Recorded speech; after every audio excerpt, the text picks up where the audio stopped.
नमस्कार दोस्तों, मेरा नाम आकाश है। और आज हम लोग ओली बोर्ड के जो फुल लेंथ मार्क हैं उनके मैथ का जो सेक्शनल मार्क है उसको हम लोग अटेम्प्ट करने वाले हैं। ओली बोर्ड का पहला मार्क, अभी तक मैंने किसी भी मार्क को ओली बोर्ड के अटेम्प्ट नहीं किया है। ठीक है, तो अभी हम लोग क्या है कि उसके मैथ सेक्शन को ही बस अटेम्प्ट करने वाले हैं। जैसा कि अभी क्या है कि ओली बोर्ड में हर सेक्शनल टाइमिंग के साथ, मतलब हर चैप्टर हर सब्जेक्ट की सेक्शनल टाइमिंग के साथ मॉक अवेलेबल है। तो हम केवल मैथ सेक्शन को ही अटेम्प्ट करेंगे और देखेंगे कि हम लोग क्या है कि 15 मिनट में कितने क्वेश्चन कर पाते हैं और हमारे पास कितने नंबर बन सकते हैं। ठीक है, चलिए स्टार्ट करते हैं और देख लेते हैं। यहाँ पे हमारे पास टायर 1 के बारे में देख रहे हैं और यहाँ पे मैंने कोई भी नहीं अभी मॉक अटेम्प्ट किया है। और सेक्शनल टाइमिंग पे जो पहला मॉक है इसको हम लोग अटेम्प्ट करने वाले हैं।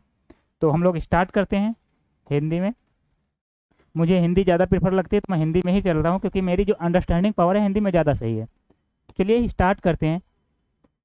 हम नहीं जानते कैसा होगा, लेकिन चलिए।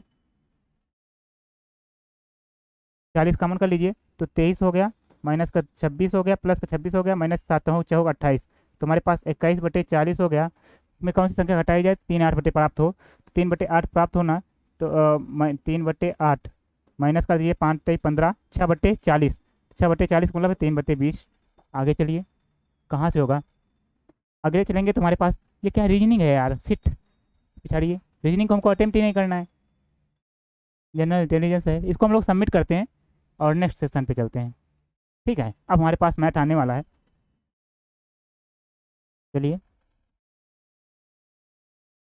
कंटिन्यू करते हैं, इसको हिंदी कर लेते हैं। फिर चलिए अगले सेक्शन में चलते हैं।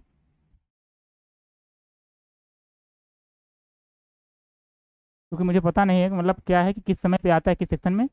तो मुझे लगा कि पहला कि जो है वो मैथ का ही क्वेश्चन दिखा था मुझे। अब देखिए, एक अच्छे में 60% छात्र भौतिक विज्ञान में उत्तीर्ण होते हैं, 70% रासायनिक विज्ञान में उत्तीर्ण होते हैं, 15% छात्र दोनों विषयों में उत्तीर्ण नहीं होते हैं। तो मतलब क्या है कि दोनों में उत्तीर्ण होने वाले 70% है। 15 85% दोनों विषयों में उत्तीर्ण होने वाले छात्रों का प्रतिशत कितना है?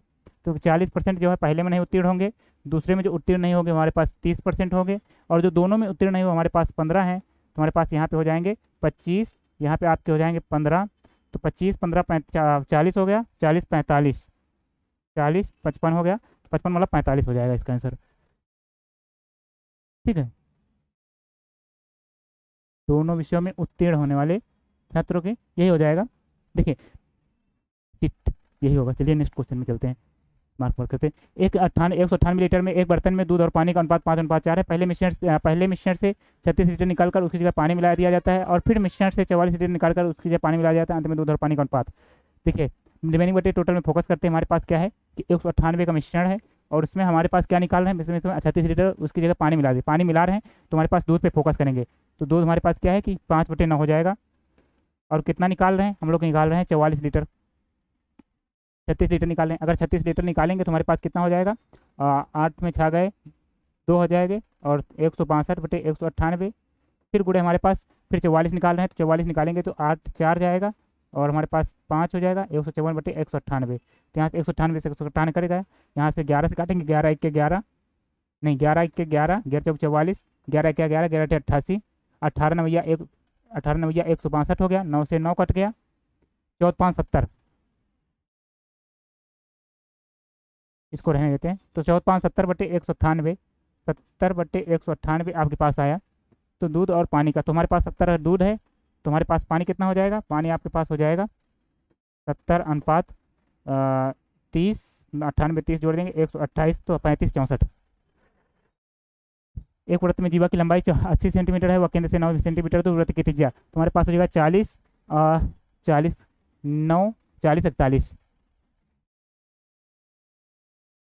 हमारे पास एक विभाग में 8 कर्मचारियों का औसत वेतन 50,000 रुपये है, 2 कर्मचारियों को 45 और 55,000 रुपये है। तो जो का वेतन नौकरी छोड़ देते हैं तो शेष कर्मचारियों का औसत है। तो हमारे पास कितना? -5,000 छोड़ रहे हैं तो +5,000 का फायदा होगा, +5 मतलब 10,000 का फायदा होगा। और 2 लोग छोड़ रहे हैं तो हमारे पास ये बचेगा +5,000 जाने रहे और एक -5,000। तो हमारे पास जितना पहले रहा 50,000 रहेगा, क्योंकि कोई फर्क नहीं पड़ रहा है। विद्यालय में लड़कों और लड़कियों का अनुपात 17 यदि लड़कों और लड़कियों की संख्या में क्रमशः 25% और 40% की वृद्धि हो जाए तो नया अनुपात क्या होगा? 17 में 125 करना है और 20 में 140 करना है। तो हमारे पास क्या है कि 7, यहाँ पे 7 आएगा। 25 25 125, सॉरी 25 25 125, 5 चौको 20, और यहाँ पे और किसी से कट रहा है, 5 चौको 25, 5 दूनी 10, 5 40, 4 32, 4 दूनी 8 3 11, 17 25 85। ए और बी में 2003 में पूंजी लगाकर बिजनेस शुरू करते 6 महीने बाद ए ने 1000 रुपये और लगाए, और अगर सालाना प्रॉफिट 7,500, तो ए का हिस्सा क्या है? तो ए क्या है, 2000 रुपये 6 महीने, 20,000 6 महीने तक, 20 6 महीने तक, प्लस 30 और 6 महीने तक। और ये क्या है कि ये जो है बी जो पूरा 12 महीने का, तो 6 6 12 हो गया, तो यहाँ पे 30 20 50, यहाँ पे 60, तो 5 अनुपात 6 का आ गया। ये सालाना प्रॉफिट 6 5 11 की वैल्यू इतने हैं, 25 हो जाएगी, एक मतलब है 25 25 125। फिर नेक्स्ट करते हैं, यहाँ पे tan थीटा, और ये क्या हो जाएगा, tan 57 cot 90 माइनस थीटा। देखिए क्या है यार, देखिए tan सभी को एक में बदल लेते हैं, तो यहाँ पे हो जाएगा 7 3 10, ये ऊपर हो जाएगा 2 tan 30 33 बटे हो जाएगा, इसको 33 में बदलेंगे तो आपके पास cot 33, तो नीचे ऊपर चला जाएगा 2 cot 30 ऊपर tan स्क्वायर 33। सेवन नेक्स्ट करते हैं, 20% वार्षिक चक्रवृद्धि ब्याज दर पर 3 वर्षों में एक धनराशि 21,600 रुपये हो जाती है, तो मूलधन कितना था? तो 6 का क्यूब 216, 5 का क्यूब 125। 20 आदमी 30 दिन में एक दीवार बना सकते हैं, 10 आदमी काम 10 दिन काम करने के बाद तुम्हारे पास 10 दिन काम करने वाला 20 आदमी के 20 दिन का काम बचा है, 15 और आदमी उनके साथ जुड़ते हैं। देखिए 20 आदमी के 20 दिन का काम जो है,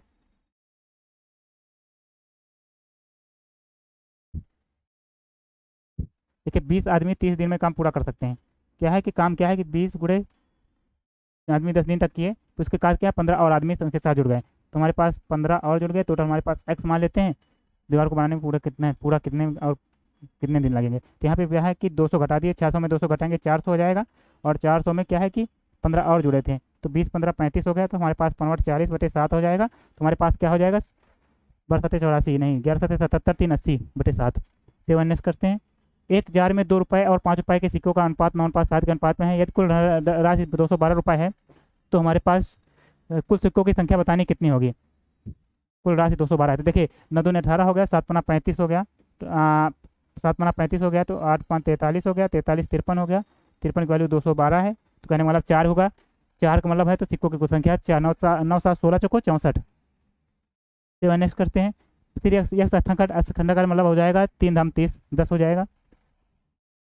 साइन थीटा बराबर हमारे पास इतना है, तो 5 12 13 के ट्रिपले लगाइए, तो हमारे पास साइन थीटा बराबर हो जाएगा 4 गुणे 5/13 प्लस 3 गुणे 12/13, तो हमारे पास हो जाएगा 13 कामन, 4 पंचे 20 12 36 36 20 हमारे पास हो जाएगा 56 और बटे 13। अगले क्वेश्चन में चलते हैं, 3 श्रमिक ए बी सी क्या है कि इस प्रकार है कि ए और बी मिलकर एक काम को 12 दिनों में कर सकते हैं, तो ए बी 12 दिन में कर रहे हैं, बी और सी क्या है कि 15 दिन में करते हैं, सी और ए मिलकर सी ए जो है 20 दिन में पूरा करते हैं, अकेले कार्य को कितने दिन में करेगा? तो हमारे पास मान लेते हैं टोटल वर्क क्या है कि 4 गुणे 3 गुणे 5 गुणे 5 को 20 हो ही गया, 4 3 12 5 हो गया, 5 3 15 4 हो गया, 5 को 20 3 हो गया, तो हमारे पास 5 4 9 3 12 12/6 हो गया। हमारे पास कितनी एफिशिएंसी निकालनी, एक तो मतलब 20 ही घटा दीजिए, तो हमारे पास 5 4 9 3 12 12/2 6, बी के मान 2 हमारे पास आ गई, 2 का मतलब हो गया 5 3 15 2 30। 300 मीटर एक गोलाकार ट्रैक पर तेज हवा के एक घंटे में एक धावक को 12 बार पीछे छोड़ देता है, 12 बार एक घंटे में 12 बार पीछे, या धीमे धावक की गति 4 मीटर प्रति सेकंड, तेज धावक की गति क्या है? तो हमारे पास क्या है कि 4 मीटर है, 312 मीटर पूछा, करने का मतलब है कि 300 के टोटल 1200 बार थे 3600 मीटर, क्या है कि टोटल चक्कर लगा लेते हैं 1 घंटे में, तो 336 का मतलब बटे 60 कर देंगे, तो हमारे पास 6 रंग 36 आ जाएगा। और क्या है कि तेज धावक की टोटल हमारे पास 3600 मीटर की दूरी लगाते हैं, 3600 मीटर की दूरी बराबर हो जाएगी 60 गुणे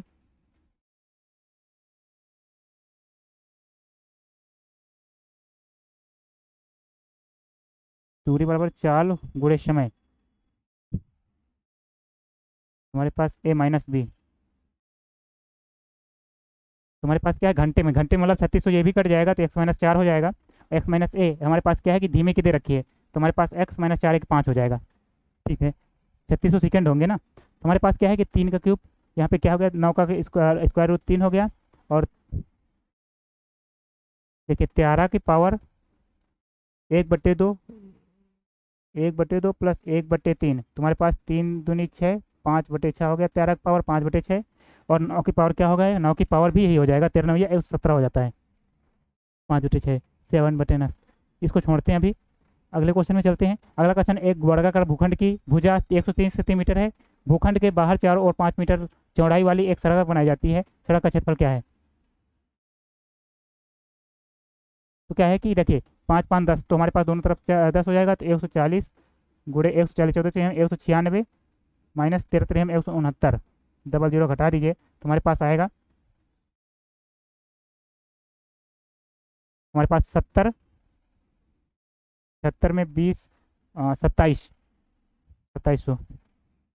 अगले क्वेश्चन में चलते हैं, बहुत ज़्यादा लिखने की जरूरत नहीं है। एक कोण का संपूरक कोण हमारे पास का 11/4 भाग है। एक कोण अपने संपूरक का 11/4 भाग है, उस कोण की माप क्या है? तो एक पूरक होता है, एक संपूरक, 180 माइनस थीटा, 180 माइनस थीटा का 11/4 गुड़े 11/4, यहाँ से 4 थीटा हो जाएगा, 11 थीटा। एक कोण अपने संपूरक कोण का 11/4, ठीक है, तो 11 0 11 88, 11 1 11 8, 1980 माइनस 11 थीटा। तो यहाँ से 11 4 15 थीटा हो जाएगा। तो यहाँ से काटेंगे तो 15 1 15, 4 15 43, 15 दूना 30, तो 132 डिग्री से नेक्स्ट करते हैं, मूल्यांकन करें तो यहाँ पे हो जाएगा 2 1 3 3 3 6, 2 1 3 3 3 6 बटे, यहाँ पे 3 से 3 कट जाएगा तो 2 हो जाएगा, 2 हो जाएगा, 2 से 2 कट जाएगा, नीचे हो गया 2, 2 हो गया, तो 2 1 5/2। अगला क्वेश्चन, एक समांतर चतुर्भुज के दो विपरीत कोण दे रखे हैं, इतना दे रखा है, तो इनका समय 180 डिग्री होना चाहिए। तो विपरीत कोण, तो 180 का मतलब है कि 6x minus 2x, 4x plus 58, 4x plus 49 9 58 हो गया। तो 58 बराबर आपके पास हो जाएगा 180। तो हमारे पास 58 जाएगा, तो हमारे पास 10 में 8 गए 2, 17 में 5 गए 12, 4 3, हमारे पास क्या होगा यार, देखिए 6x में 2 गए, दो एक समांतर चतुर्भुज के दो विपरीत कोण, 6x प्लस 9 डिग्री, देखिए 4x, 4x में 2x गए, 4x प्लस आपके पास 49 9, आपके पास 9 9 18 58 हो गया, बराबर 180। 180 में 58 जाएंगे आपके पास, 10 में 8 गए 2 आ गए, और 17 में 5 गए, तो आपके पास 12, 4 3 12। छोड़ते हैं अभी, कुछ समझ में नहीं आ रहा, अगले क्वेश्चन में चलते हैं। ABC 25,000 रुपये, 40,000 रुपये, 50,000 रुपये के निवेश करके शुरू करते हैं, कुल लाभ 276 डबल जीरो है, तो सीमी का हिस्सा क्या है? तो हमारे पास 55 25, 55 40, 5 धाम 50, हमारे पास क्या है कि कुल लाभ 8 5 13 10 23, 23 21 23, 23 दूना 46, 12 गुना, तो हमारे पास क्या है, सी का 12 या 120 हो जाएगा। सेव करते हैं, हमारे पास इसका मान बताना है, एक्स का मान, तो हम लोग क्या करते हैं कि क्या करते हैं, एक्स का मान यहाँ पे पुट कर लेते हैं, तो यहाँ से पुट करेंगे, 6 3 9, 3 आ जाएगा, 6 में 2 गए हमारे पास, 4 आएगा, तो 4 का 2, 3 2 5, एक्स प्लस 1/x 2√3 है, तो एक्स स्क्वायर प्लस 1 हो जाएगा, ए स्क्वायर माइनस 2। तो हमारे पास 2 दूना 4 3 12 माइनस 2 10।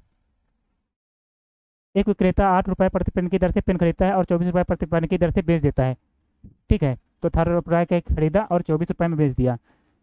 प्रतिदिन 360 रुपये की एक निश्चित किराया देता है, उससे अपनी कुल लागत पर 20% लाभ कमाने के लिए एक दिन में कितने पेन बेचने होंगे? हम मान लेते हैं कि क्या है कि 18x प्लस एक्स, मतलब एक्स इतने पेन बेच रहा है, 18x प्लस क्या है कि इसका कॉस्ट प्राइस हो जाएगा 360 रुपये लागत है, तो इसकी सीपी हो गया, और एसपी क्या है कि 24 पेन में बेच रहा है, तो 24x हो जाएगा, तो 24x हो गया, बराबर हमारे पास 6/5 हो गया, तो 6 चौक 24 हो जाएगा, 20x बराबर आपके पास 18x, और यहाँ पे प्लस 360, 2x बराबर 160, 160 आ जाएगा, 360 का आधा कितना होगा, 18 दूना 36, 25 दो समरूप त्रिभुज XYZ के अनुपात इतना दे रखा है, एक्स जेड हमारे पास तो के एल एम बराबर है सेंटीमीटर, तो ए का मान क्या है, तो एल एम के एल एम मतलब क्या है, के एल एम एस सेंटीमीटर, तो ए का मान क्या होगा, इंग्लिश में करते हैं,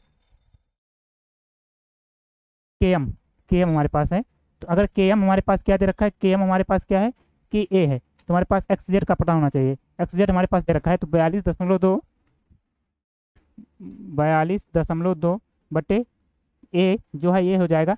एक्स जेड हमारे पास कितना दे रखा है, 211। ये हमारे पास हो जाएगा 60.5। तो हमारे पास 4×5 = 20, 4×4 = 24 नहीं होगा। तो यहाँ से आप क्या करेंगे, दशमलव हटाएंगे, डबल जीरो लगाएंगे, तो यहाँ पे आपके पास हो जाएगा 211 दूना 222 हो गया। और हमारे पास 60 का दोगुना करेंगे, यहाँ पे क्या है कि दशमलव 2 होगा, तो 2×5 = 10, 60 दूना 120, 121, तो 12.1 हमारे पास ये भी हो गया। और हमारे पास देखते हैं जो नहीं हुए हैं उनको देख लेते हैं, कहाँ से खुलेगा ये हमारे पास 16 नंबर। अगर इसको देखेंगे तो देखिए ये तो नहीं लग रहा है, लेकिन ये हो सकता है। देखिए एक समांतर चतुर्भुज के दो विपरीत कोण 6x + 9 डिग्री हैं, 49 - 2x का बराबर मतलब ये है। तो x का मान बताना है, तो x का मान हमारे पास क्या होगा। देखिए एक समांतर चतुर्भुज के दो विपरीत कोण, तो दो विपरीत कोण का मतलब होता है यह और ये। तो ये हमारे पास क्या है कि 180 डिग्री होना चाहिए। तो 180 डिग्री होने के लिए देख लेते हैं, यही है, इंग्लिश में करते हैं क्योंकि इसमें हिंदी में सवाल गलत रहते हैं। Find the value of opposite angle of parallelogram. अच्छा 90 डिग्री होते हैं, ठीक ठीक ठीक ठीक, अपोजिट 90 डिग्री होते हैं। 6x + 9 49 - 2x बराबर आपके पास 90 डिग्री। तो यहाँ से आप क्या करिए, सॉरी 180 होता है, 90 कहाँ से हो जाएगा, 180 डिग्री। तो यहाँ से आपके पास 49 9 आपके पास 58 हो गया, 58 जाएगा तो हमारे पास 60, 122 हमारे पास 4x 122 आ रहा है। तो हमारे पास x 4×3 = 12, छोड़ते हैं इसको, समझ में नहीं आ रहा। और हमारे पास इसमें देखते हैं कोई गस लगा सकते हैं। What is the percent decrease in speed every day, M 4 10 after travelling 25% of total distance house and school के बाद puncture and reach this school at 10:45। नहीं कर सकते कुछ, परसेंटेज डिक्रीज इन स्पीड। अब देखते हैं कितना स्कोर बनता है। हम लोग क्या है कि बाकी कुछ अटेम्प्ट नहीं करने वाले, डायरेक्ट सबमिट करेंगे। और सबमिट करने के बाद जो स्कोर बना है वो हमारे पास 48 बना है। और हमारे पास 48 में ये जो रीजनिंग वाला इसको अनअटेम्प्ट करना भूल गया था, तो इसका तो घटा लीजिए। तो हमारे पास मैथ में जो